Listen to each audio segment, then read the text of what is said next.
Magandang gabi po sa inyo mga kababayan. Gusto ko sanang mag-public apology dahil sa napakalaki kong kasalanan sa aking asawa. Ayan. Na ako ay may babae sa kanyang panaginip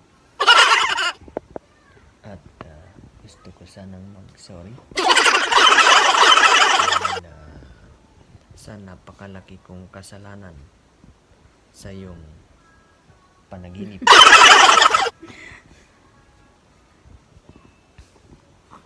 At isa pa,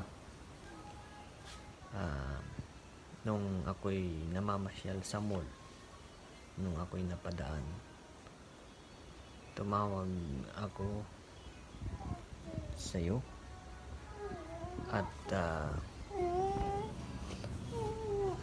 tinanong kita kung you want toy? Okay, wait. Na pagka tumawag ka na sabihin mong wala kang gusto, ay dapat ay meron pa rin akong dala. Sinabi mong wala kang kailangan at